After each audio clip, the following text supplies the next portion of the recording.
Herzlich willkommen, 35. Dogfest, das Dogfest at Home. Zum allerersten Mal in dieser ungewöhnten Optik, aber ganz nah bei Ihnen zu Hause. Jetzt gleich das Filmgespräch von The Invisible Line über den Film The Invisible Line, die Geschichte der Welle. Ein Doc-Special in Kooperation mit Crime und Investigation.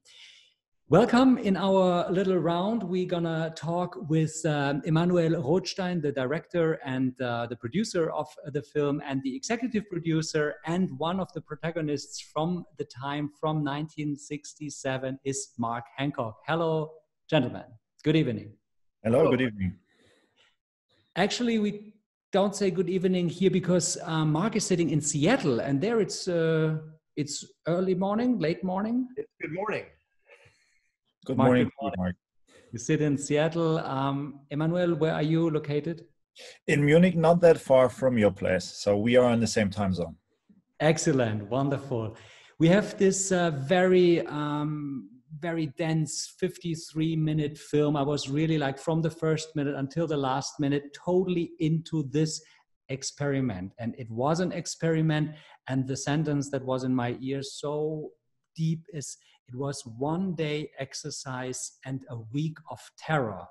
Mark, if you remember 53 years ago, when you started, your teacher started this experiment, can you go back in time and feel or tell us a little bit about this week at school?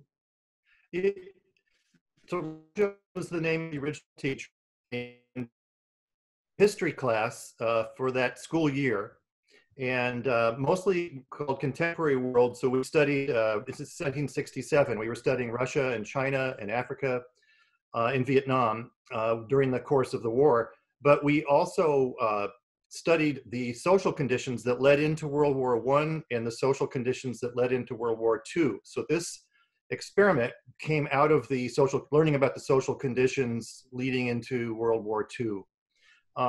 He was our favorite teacher. He was very young. We were about 15. He was about 25. Mm-hmm.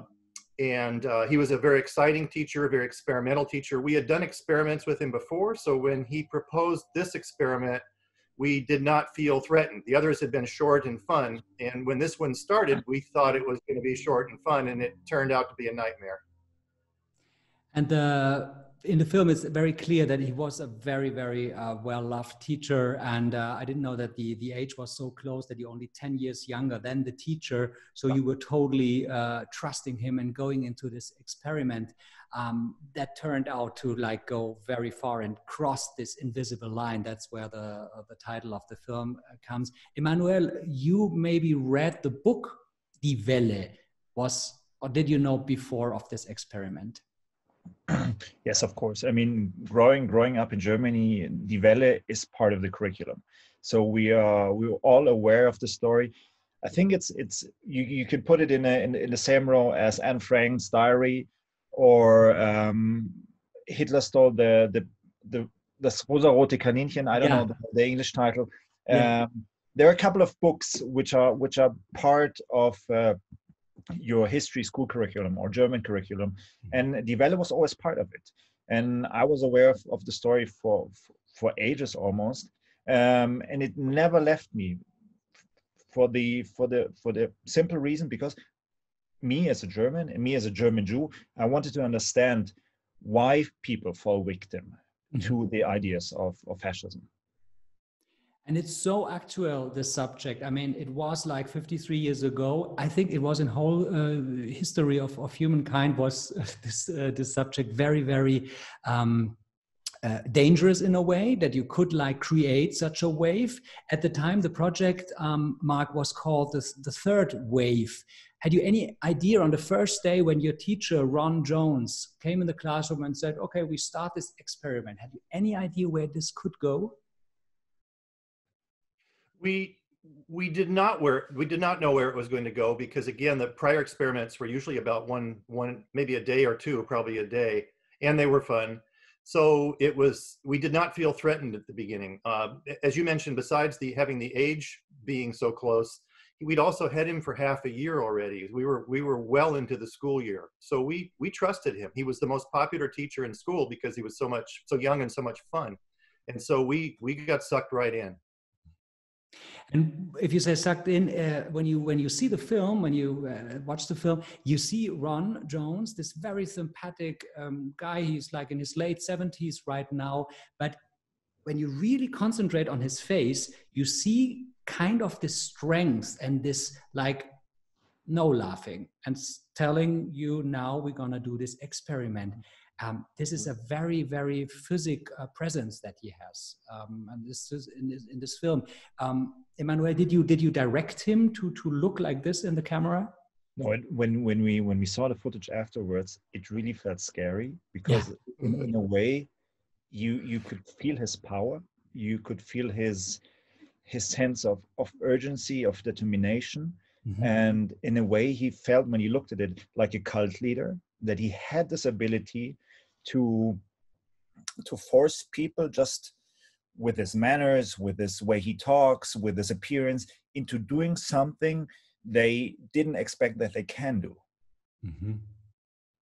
And that almost half a century later. So he has a certain ability.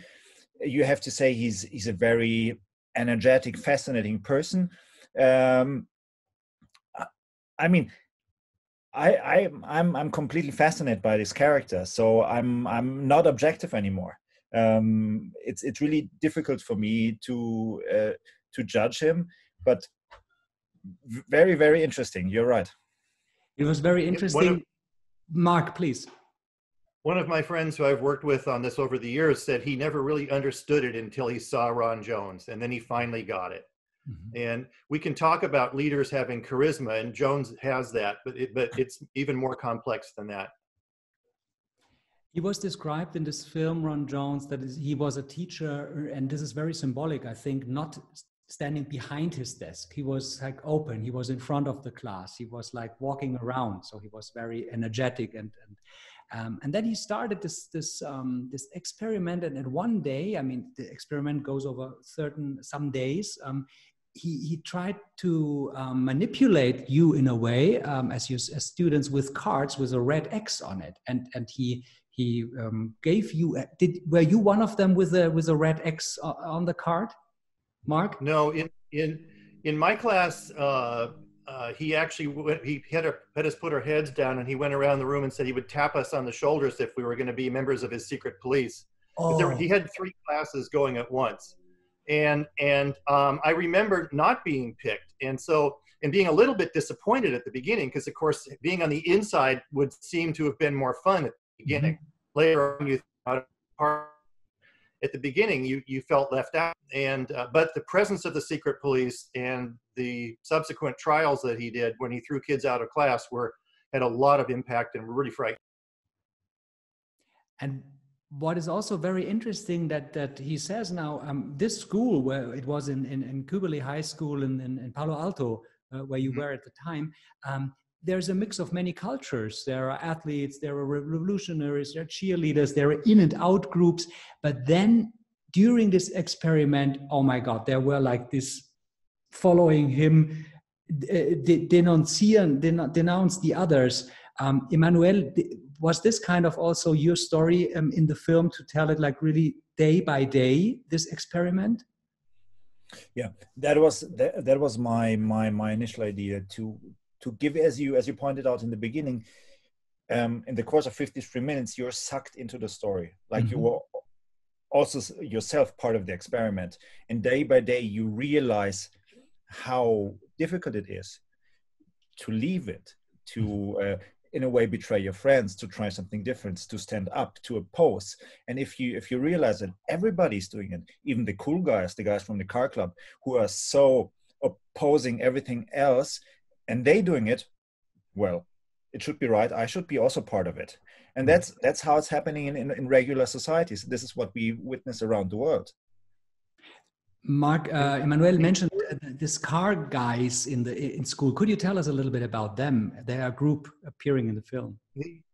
The car guys, you have to think of this time period as the sort of the end of the 1950s and early 60s versus the hippie movement that kicked off the summer after the wave. So it's a very, very tight moment, a pivotal moment in terms of our cultural history.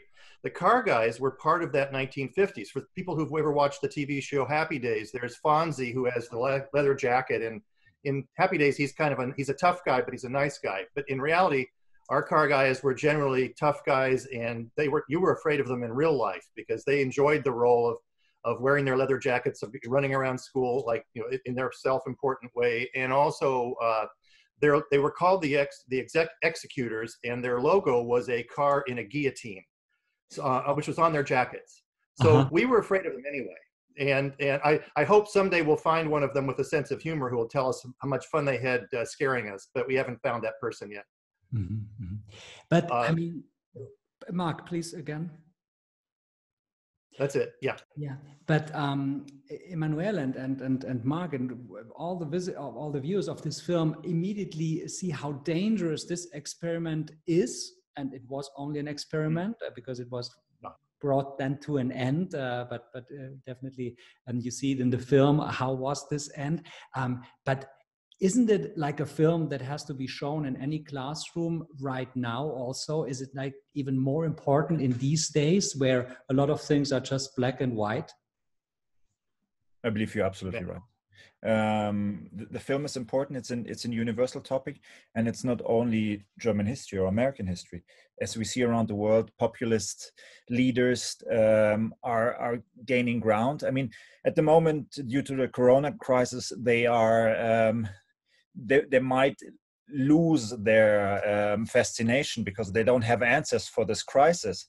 But maybe we are proven wrong in a couple of months' time, and that they're gaining momentum again. But yes, this topic is very actual. It has to be shown around the world, and it proves us that we as human beings long for importance. We long to be here, long to be part of a broader society, long to be part of something that is important, making us feel important. And this is something very human, and this is something we all share around the world. And Mark, you tour around schools, yes. I agree totally with Emmanuel. We thought this experience was important to us at the time, and it served up all of us well in our lives as we became aware of how the dynamics of extremism can work. But it's the fact that our story is used for that to show students today is really important. And one thing we touched on earlier is that this is a gradual process. The leader and the group don't just show up overnight. There's warning signs. There's various things that happen along the way before you before the bad guys totally get in control. And that can run over a long period of time. And it's really important. And we've seen that in history, of course. It's really important for all of us to understand those warning signs and value our democracies, participate in our democracy, and head off the threats to our democracy. And right now we have so many discussions, exactly as Manuel also said, in these Corona times. We have a topic about democracy, about having a cut off our rights, like to move. But on the other side, as you said, the danger is that it's going so slowly, this movement. And if the extreme parties right now, of course, they only have this one subject. I learned this wonderful expression of a one-trick pony that these extremist parties have. But there's still the danger that enough people follow simple thesis, don't ask. They follow a kind of a inner feeling and how can you steer against it? I mean, this is a wide question, but what ideas do you have to steer against this danger? I think from my perspective, you have to be very aware what the dangers are and what are the methods are they used, because they have been used forever and they're all the same. You diminish your opposition. Mm-hmm. You establish one voice. Criticism is not allowed. Mm-hmm. Humor is not allowed. In every dictatorship, humor is not allowed because humor is against the ruling class, and the ruling class doesn't want to be ridiculed. So you've got one voice, and if you go away from this voice, you are ostracized. You're not part of the society anymore.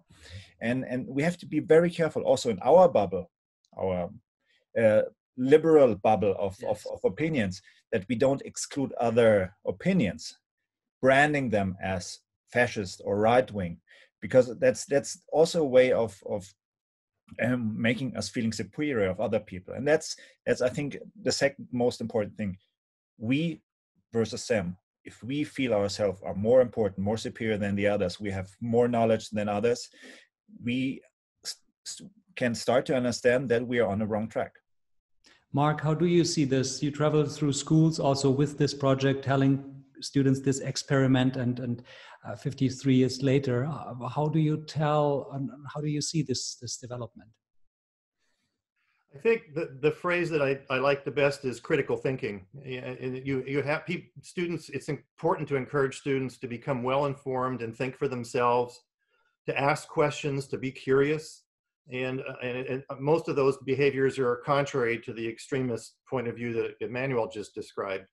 I think it's very important that there's teachers all around the world using the story to show students, you know, how things can develop, sort of how extremism can take place. And I think Emmanuel's right that extremism can take many forms. You could take any issue we can imagine, even the best of issues, and there's an extremist position somewhere there. And so it's really important to try and tamp that down. I think, again, if you look at the democratic freedoms we have, freedom of information, freedom of speech, freedom of assembly, freedom of belief, freedom of dissent, when you see any of those being eroded, it's a real danger to society and danger to all, you know, all of us getting along. It can happen any place, anywhere, anytime, and it's important to resist that. Something I struggle with is that, extremists don't usually play by the rules, and those of us who want to play by the rules sometimes have to get out of our comfort zone and resist a little stronger. If we're too passive, it'll sweep over us. That's true. If we are sometimes too passive and let the others take over and take the control and see that there is a weakness, and they are very clever in seeing weaknesses. We should come to an end of this talk. It's very interesting. It's a lot more to talk, of course, about it. I think the film will open some discussions. It's going to be screened here on the DocFest, the DocFest at Home. Mark, last word from you. What is your connection still to Ron Jones, to the teacher of the time? Ron and I are friends. We communicate probably every two or three times a month at least. We've spoken together. We've done presentations together. We've traveled together. Mm-hmm. Besides the book, and there's now, I think, half a dozen films about this story. There's a lot of great theatrical productions, and we've attended theatrical productions in Spain and in US, and everything from school productions to professional productions. And they're a lot of fun because theater really adds to your sense of feeling it when you're watching somebody try and reenact it. So we both, you know, it's important to him. It's important to me. He has lots of other projects. He has right now. I'm doing WAVE projects and working on a PhD in Holocaust and genocide studies. So those two things keep me busy. But once the virus is over, I intend to travel again. I'll go to schools any place on the planet when I'm given the opportunity. Thank you very much for this, spreading the story and sensitive, make people sensitive for the danger in it. Emmanuel, just last sentence, your next project. Well, the big question is, how will our society cope with the corona crisis? Okay. And what are the societal, political, and historical changes we are currently just starting to witness? This is something I'm currently working on, mm-hmm. And let's see where our society is heading. And I'm all the time concerned with freedom. That's my main concern. Absolutely, and this corona crisis is one of the biggest social experiments ever humankind has to cope with. The Invisible Line, this is the film in cooperation with Crime and Investigation. Thank you to the protagonist and executive producer Mark Hancock, and to the director and producer Emmanuel Rothstein. Gentlemen, at this point we're gonna close the Aufzeichnung. What is Aufzeichnung? Recording.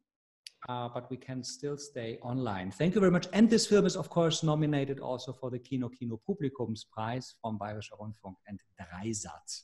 This for the completeness at the end. Thank you very much. Thank you. Thank you. Okay. Thanks a lot.